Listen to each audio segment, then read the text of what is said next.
Alhamdulillah wa kafa wa salatu wa salamu ala nabina al-Mustafa amma ba'd. Il est un fait universel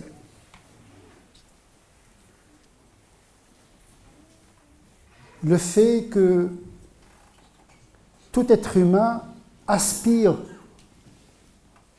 à son bonheur, qu'il soit croyant ou pas. Tout le monde court derrière le bonheur qui parfois n'est qu'un mirage. Plus on s'en approche, plus il s'éloigne. Il y a le bonheur, il y a l'illusion du bonheur. Le bonheur n'est qu'un mot, un concept. Mais le vécu du bonheur, c'en est une autre chose. C'en est une autre. C'est autre chose. Vivre le bonheur. Qu'est-ce que c'est que vivre le bonheur? En tout cas, pour le croyant, vivre le bonheur, c'est le vivre dans l'éternité après la mort. Donc, l'ouvrage de sa vie, l'édifice, le chantier de sa vie se construit dans la perspective d'accéder à ce bonheur éternel auprès d'Allah subhanahu wa ta'ala dans le paradis. En vérité, ce n'est pas le paradis en tant que paradis qui fait son bonheur, c'est d'être avec Dieu dans le paradis. Parce que Dieu est dans le paradis, il n'est pas dans l'enfer. Ça ne veut pas dire que Dieu habite le paradis, puisqu'il n'est pas localisé.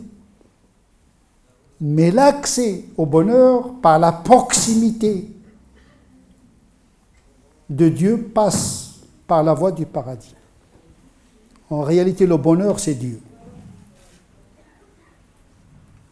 L'absolu. Le paradis, c'est un but, mais une fin en même temps.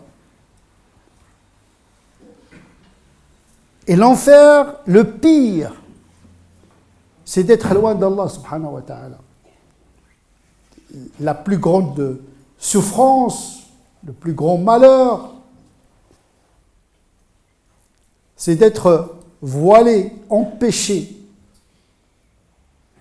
d'être près de Dieu. Arabbihim mahjouboun, ils sont à l'écart. Il ne faut pas croire que le malheur est forcément quelque chose de physiologique, de douloureux dans le sens physiologique, dans le sens matériel.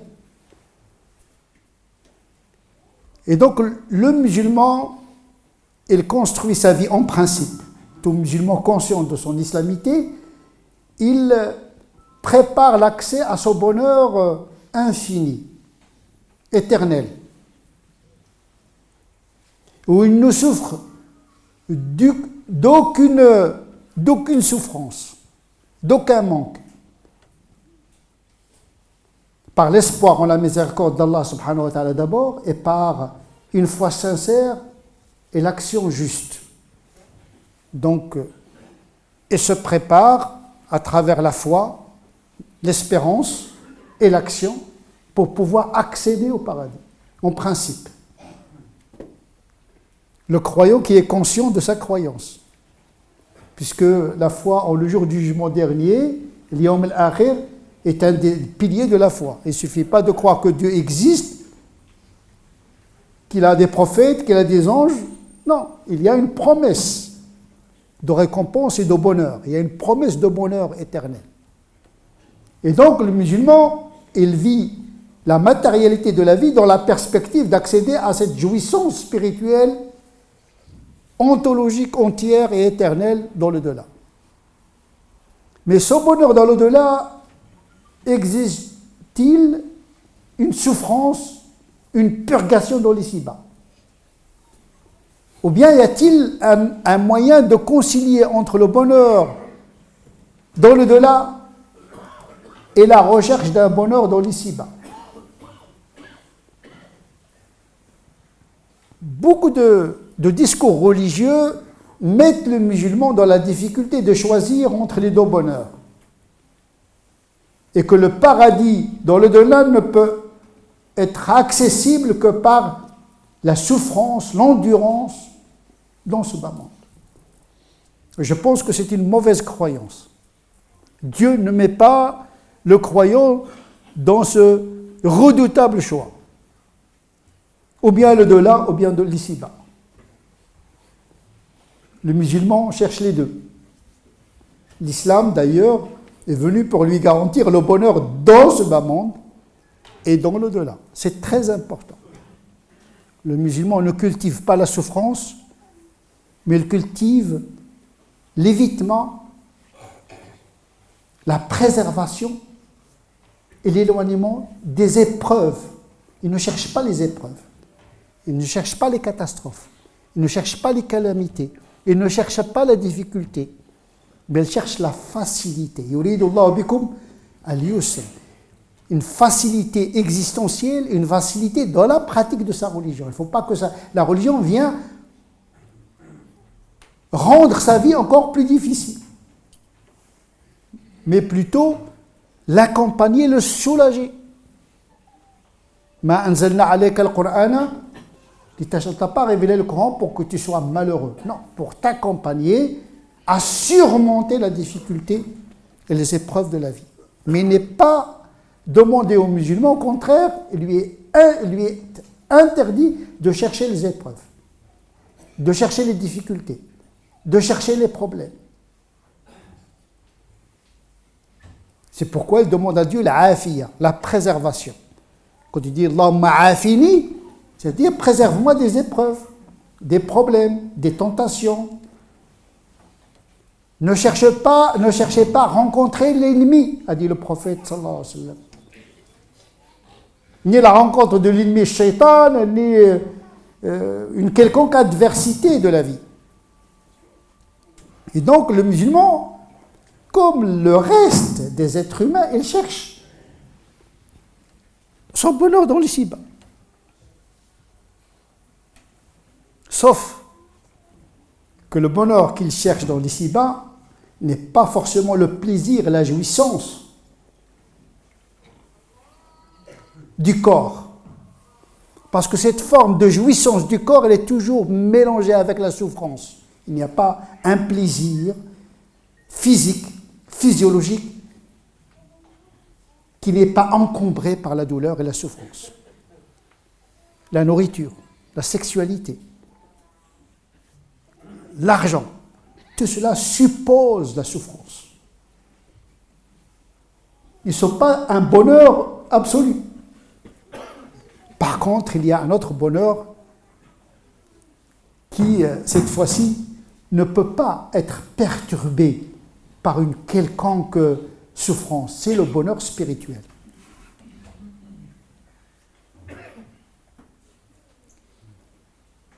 Un grand mystique musulman, Malik ibn Dinar,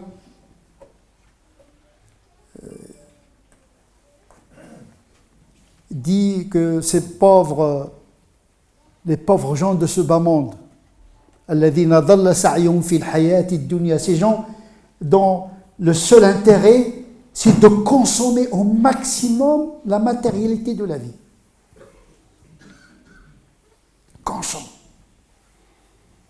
Consommation de sexuelle, nourriture, pouvoir,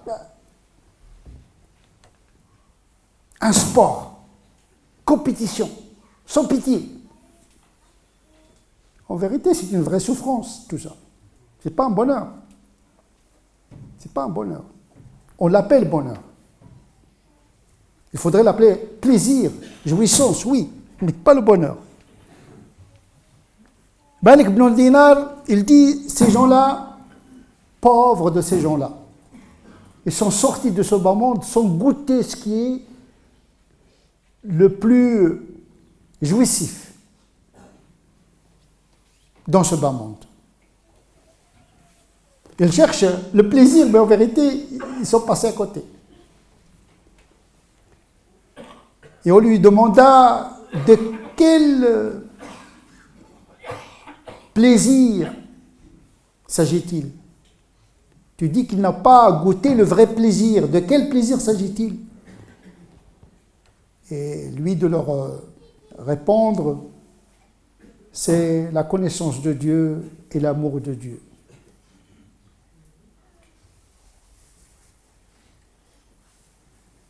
Bien sûr, ce bonheur n'est accessible qu'à celui qui a une foi en Dieu. C'est un bonheur spirituel. C'est avec l'évocation du nom d'Allah que les cœurs s'apaisent. Mais il faut une prédisposition à cela. Dès qu'ils entendent Allah, c'est le bien-aimé. Vous savez, le bonheur, c'est dans l'amour. Mais de quel amour s'agit-il? Il y a l'amour de ce qui est relatif, il y a l'amour charnel, il y a l'amour matériel, il y a l'amour de l'absolu, il y a l'amour spirituel, il y a l'amour divin. Quand tu sais la présence de Dieu avec toi et celle des anges, tu es déjà dans le paradis. C'est pour cette raison qu'il y a aussi un paradis pour les musulmans dans ce bas monde. Il ne faut pas attendre le paradis dans l'au-delà, il faut le chercher dans l'ici-bas. Le musulman est appelé à chercher ce paradis-là. Il est où? Il est dans son cœur, il n'est pas loin. Tu peux avoir l'enfer en toi et tu peux avoir le paradis en toi. Tout se joue dans ta propre conscience. Les gens pensent que le bonheur est en dehors de nous, par l'acquisition de quelque chose de matériel. Non, le bonheur, c'est ce que tu fais à partir de rien. C'est dans l'être, pas dans l'avoir. Un bonheur qui a besoin des adjuvants, des excipients, en vérité, c'est un bonheur qui dépend de quelque chose qui est extérieur. Or, ce bonheur dont il s'agit, il ne dépend de rien d'autre que d'Allah subhanahu wa ta'ala. Ibn Qayyim al-Jawziyya dit que le paradis, c'est l'amour de Dieu. Le paradis terrestre. Donc il y a un paradis terrestre. Quand nous croyons au jour du jugement dernier, le jour du jugement dernier est déjà maintenant. Nous vivons une préfiguration de ce qui va se passer dans le-delà. Quand tu es dans la souffrance, pense à l'enfer. Quand tu es dans la jouissance, pense au paradis. Tu transformeras ainsi ta vie en paradis, parce que tu tires profit de ta vie.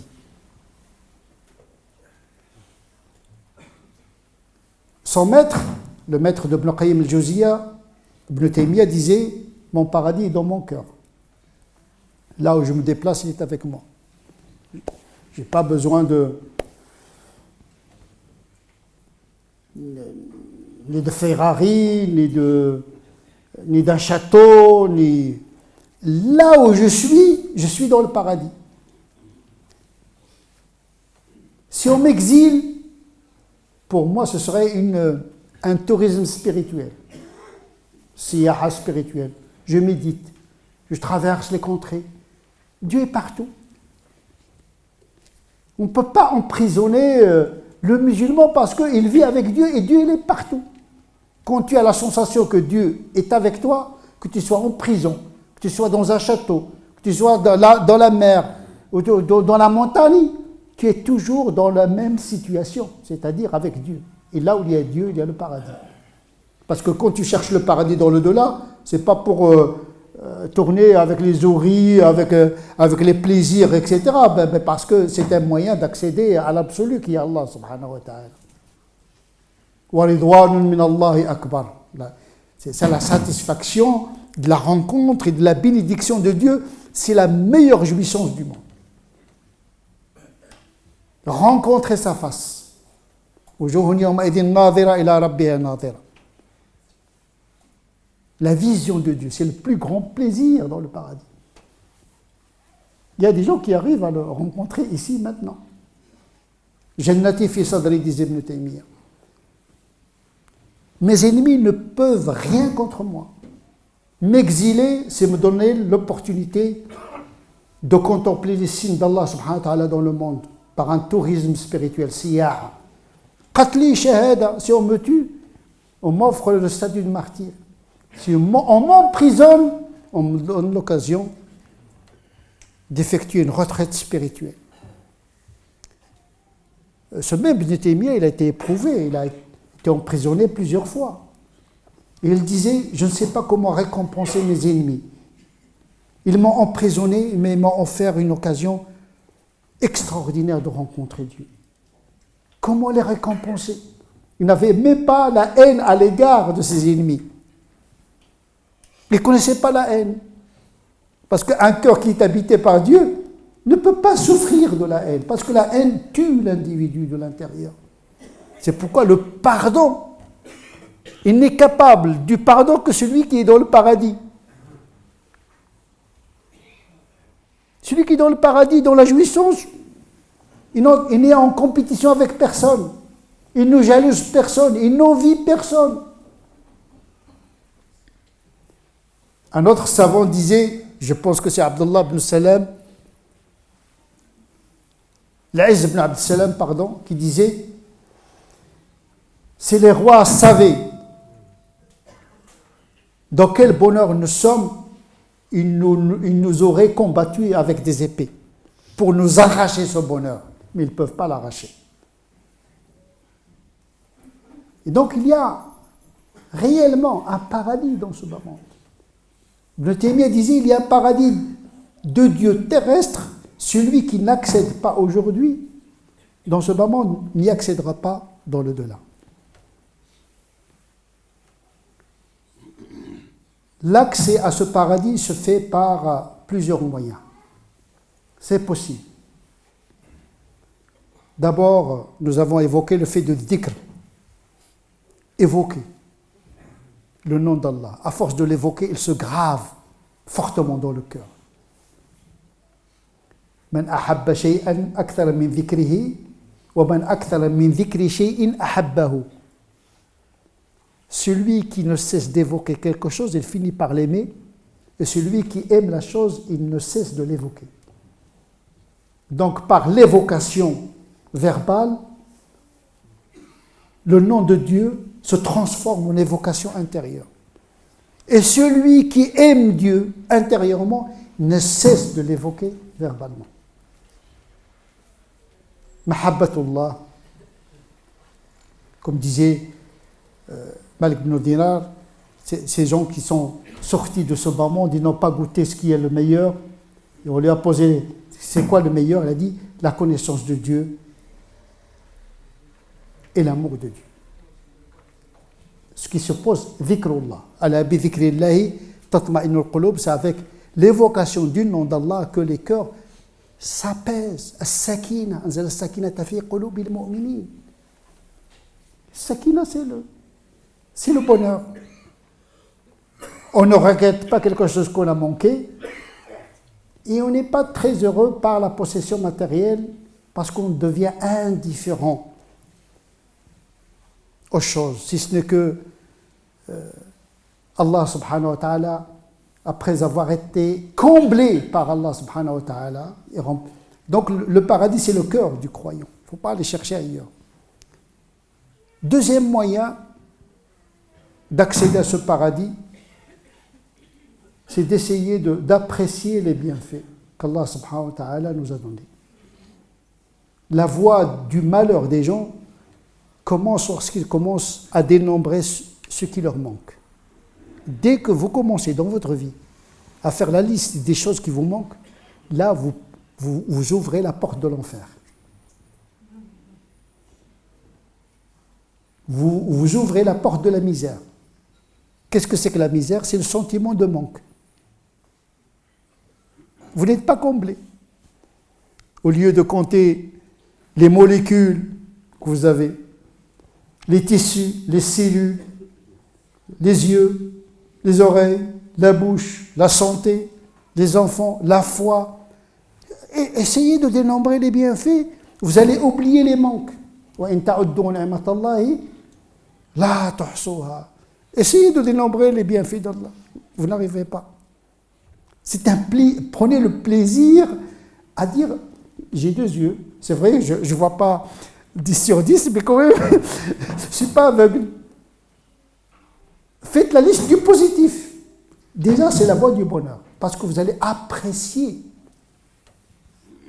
le bienfait. C'est comme quelqu'un qui a un plat qui coûte 1000 euros,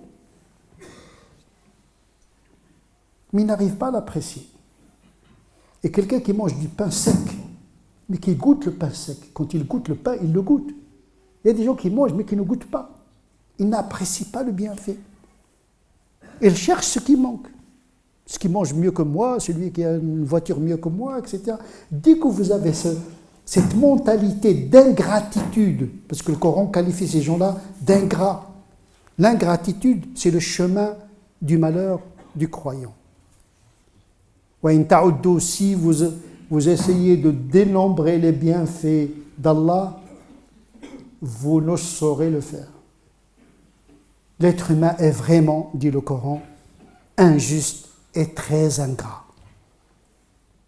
Et dans un autre verset, Dieu est pardonneur et miséricordieux. Il a pitié de nous. Il a pitié de nous parce que nous nous faisons mal. Celui qui commence à compter ce qui lui manque. Mais en vérité, la privation de Dieu, c'est peut-être un don. Il t'a privé, mais en te privant, il t'a préservé. Qu'est-ce que tu en sais? Tout est don, même la privation. Donc tout dépend comment tu perçois le monde, en réalité. C'est le logiciel avec lequel tu fonctionnes dans ta vie, qui fait ton bonheur ou bien qui fait ton malheur. Comment tu convertis les choses? Il y a beaucoup de mal en apparence qui cache un bien au fond. Il se peut que vous aimiez quelque chose alors qu'il vous est désagréable. Il se peut que vous détestiez quelque chose alors qu'il est à votre avantage et Dieu sait. Et vous ne le savez pas. Il faut aimer Dieu. Il faut lui faire confiance. Il faut éviter les épreuves. Et quand épreuve il y a, eh bien, il faut se doter de patience. Il ne faut jamais demander la patience avant l'épreuve. Il faut demander la préservation. Mais une fois que vous êtes dans l'épreuve, là, vous demandez la patience. Comme disait un savant lorsqu'il a vu quelqu'un en train de demander Dieu, « Oh Dieu, donne-moi la patience. » Il dit, ne demande pas la patience. Parce que si tu demandes la patience, cela veut dire que tu demandes l'épreuve. Mais demande la préservation. Ne demande la patience que devant l'épreuve, pas avant. Et donc effectivement, le musulman, il essaie un petit d'éviter les problèmes et de chercher le bonheur auprès de l'absolu qui est Allah subhanahu wa ta'ala, mahabbatullah, ma'rifatullah, dhikrullah, wa addu ni'amillah. Dès que tu as un problème, dès que tu as quelque chose de négatif, pense à ce qui est positif. Et ta douleur va s'apaiser. نسأل الله عز وجل أن يجعلنا من الذين يستمعون القول فيتبعون أحسنه أولئك الذين هداهم الله أولئك هم أولو الألباب اللهم اهدنا فيمن هديت وعافنا فيمن عافيت وتولنا فيمن توليت اللهم أعنا على ذكرك وشكرك وحسن عبادتك اللهم أعنا على ذكرك وشكرك وحسن عبادتك اللهم أعنا على ذكرك وشكرك وحسن عبادتك اللهم ربنا آتنا في الدنيا حسنة وفي الآخرة حسنة وقنا عذاب النار اللهم ربنا آتنا في الدنيا حسنة وفي الآخرة حسنة وقنا عذاب النار اللهم ربنا آتنا في الدنيا حسنة وفي الآخرة حسنة وقنا عذاب النار اللهم صل على سيدنا محمد وعلى آل سيدنا محمد كما صليت على سيدنا إبراهيم وعلى آل سيدنا إبراهيم وبارك على سيدنا محمد وعلى آل سيدنا محمد كما باركت على سيدنا إبراهيم وعلى آل سيدنا إبراهيم في العالمين إنك حميد مجيد سبحان ربك رب العزة عما يصفون وسلام على المرسلين والحمد لله رب العالمين.